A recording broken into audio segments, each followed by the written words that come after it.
Continue as we clap our hands.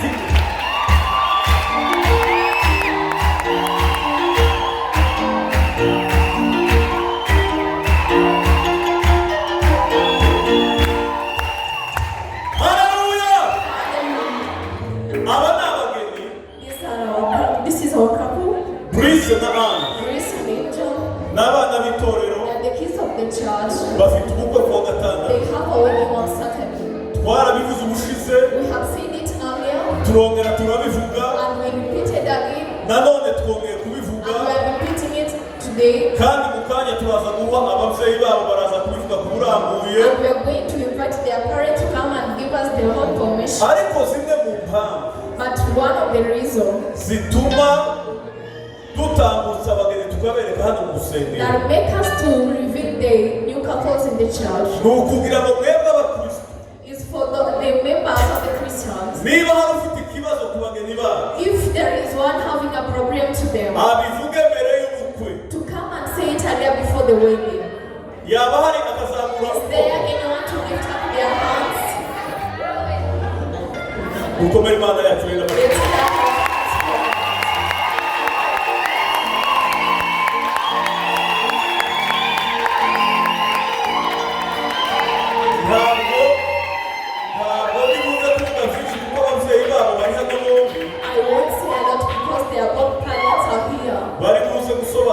They are going to tell us the venue, ndetse no kuza kubatumira, and they are going to come to invite you. Ariko uzukuri turashimira abana bacu, but we appreciate our children, turashimira n'ababaherekeje, and those who accompany them. Imana ibahugumisha. May God bless you. Mbere yuko bicara, before they take their seats, tugiye gusaba umushumba umwe azasenge. We are going to request one pastor to come and pray kubw'ibirori by'ubukwe dufite. For the ceremony of the wedding that we have. Birashoboka ko hari ibyabonetse n'ibindi bitaraboneka. Maybe there are things which are there and those which are not yet there. Dukomeze dusenge Imana kugira ngo uriya munsi izaduhe umunsi mwiza. We continue to pray to God so that day will be good. Niturangiza baraza kwicara. As we finish, they are going to take their seats. Hanyuma turaza kwakira ababyeyi babo. Then we welcome their parents. Baza gutambuka. As they come forward. Kugira ngo batubwire ibindi bikurikiraho. So they tell us what is next. Reka acha nimuombe Pastor Omolo. Let me welcome Pastor Omolo. Aje aombe kwa ajili ya harusi tunayo Saturday. Aze asenge kubikorwa tukwe dufite kwa gatandatu. Unajua tuna mambo mengi. Urabizi hariho ibintu byinshi. Kuna yale yamepatikana. Hari ibyabonetse. Pia kuna yale hajapatikana. Hari n'ibitaraboneka. Tuombe Mungu ili siku ile ya Saturday. Dusenge Imana kugira ngo uriya munsi wo kwa gatandatu. Mungu awe nasi kwa kila jambo lolote. Imana izabane natwe muri buri kimwe cyose kizaba. Karibu sana mchungaji. Naomba mnyoshe mikono. Ndabasaba ko murambura ibiganza byanyu. Pamoja. Baba, katika jina la Yesu tunakushukuru Bwana kwa wema wako. Tunakushukuru kwa hii harusi ambayo iko mbele yetu. Tunasema ni asante kwa muda na wakati ambao umetupatia. Tunaomba Bwana kibali kutoka kwako katika jina la Yesu. Kuwe kwamba kila kitu itapatikana kwa wakati wake kwa utukufu wa jina lako. Yale ambayo yamebakia, tunaomba neema na kibali na uweza wako na miujiza yapate kutendeka, ili kwamba siku ya harusi mambo yawe kamilifu. Mambo zaidi ya haya, naombea bwana harusi na bi harusi, tunaomba ulinzi wako juu yao. Tunatangaza damu ya Kristo Yesu ipate kuwalinda kutoka sasa mpaka siku ya harusi na kuendelea. Tunaomba Bwana hii ndoa ipate kibali mbele zako kwa utukufu wa jina lako. Uhimidiwe na ubarikiwe katika jina la Yesu tunaomba na kuamini. Amen. Arakoze umushumba. Thank you so much, Pastor. Reka tubasabe bicare. Let me ask them to take their seat. Tuze kwakira ababyeyi. Then we welcome them. Kongera gukora Imana yacu. Twakiriye umushumba Pastor Papa wa Bruce. We welcome Pastor the Father to Bruce Kuva hariya Umoja. from Umoja. Zabiciyeho It has passed me to welcome him. Tutaramuha umwanya. Before we give him an opportunity to talk, Reka musabe ahaguruke kugira ngo tumwakire. let me ask him to stand up so that we welcome him. Twongere gukora Imana yacu. Clap our hands. Nanone Moreover, reka musabe atandukanye na Reverend. let me ask him to come together with Reverend Batubwire igikurikiraho. to come and tell us what is after. Yeme tubakomera amashi. It's Karibu bafure.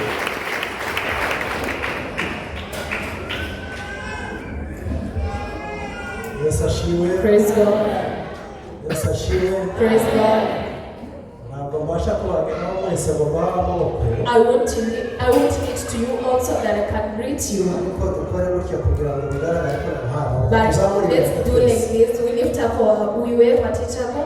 Murakoze cyane. Thank you so much. Imana ibahe. May God bless you. Ndashimye cyane bwo kutwakira. I appreciate your welcome. Mwagize neza Imana. You have done well. May God bless you. Imana ibahe. May God bless you. Twazira hano ntabwo ari igikorwa wenda kigisaba kugira ngo mvuge menshi.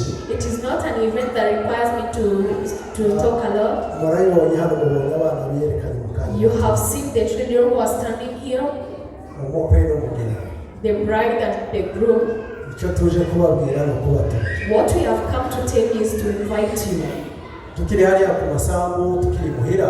As we were there back at home, Byasaba ko tugera mu nzu y'umuntu buri wese. it needed us to go and step into and everyone's house. Ariko bitewe n'aho turi But where we are today, ntibigishobora. it is impossible.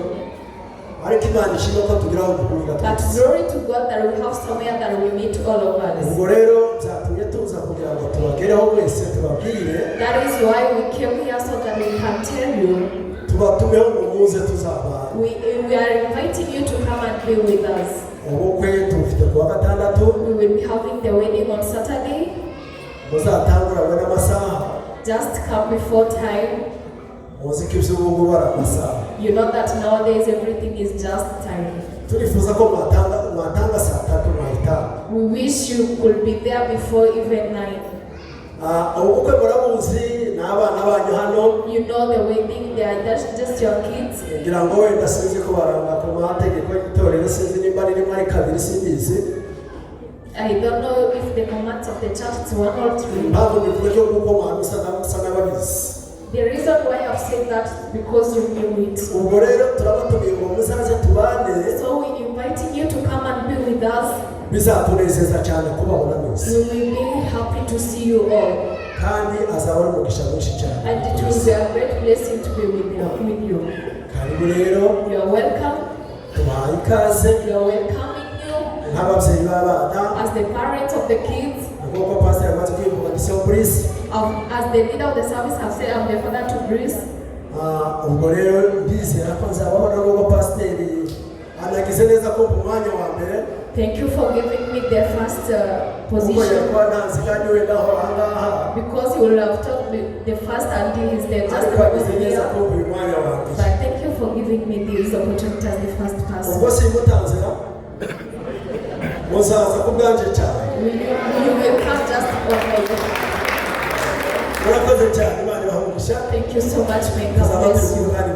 We will be with you and with your presence. I appreciate it.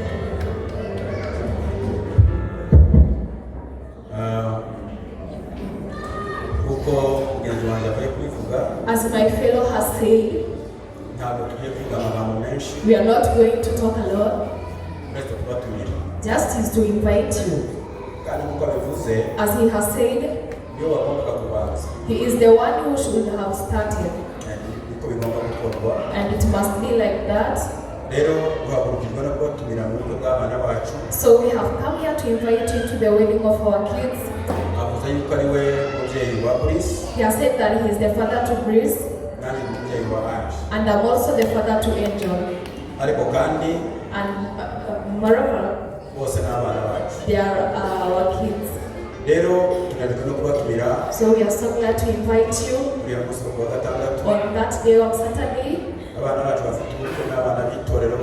They are just the kids of the church who will be having a wedding. Our happiness on that day is just to see you, is to be with you. Come we celebrate together. Come be with us. That is why we stood to come and invite you. In short words, we hope that we will be with you. Thank you so much. May God bless you.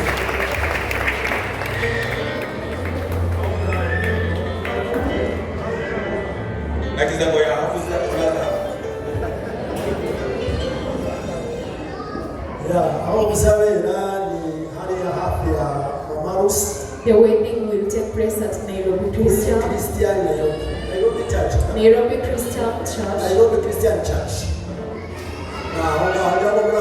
That is the venue. I think you know there. Just before you reach to Mama Lucy Hospital. Thank you so much. Thank you.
Be respecting the moment of prayer.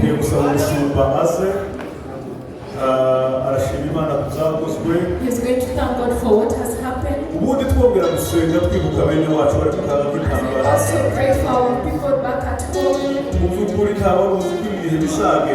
There is no one who knew that this season was going to happen. And people are going to be killed by the drums, by the government. We used to hear about the drone in Iran and Iraq, but those things has come to us. He's going to lead us as we pray, God to remember us as we come to the end. Let's pray together.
Makerubi kama serafi wanaimba kila siku wakisema utakatifu, utakatifu, utakatifu. Makerubi kama serafi wanaimba kila siku wakisema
Yeah.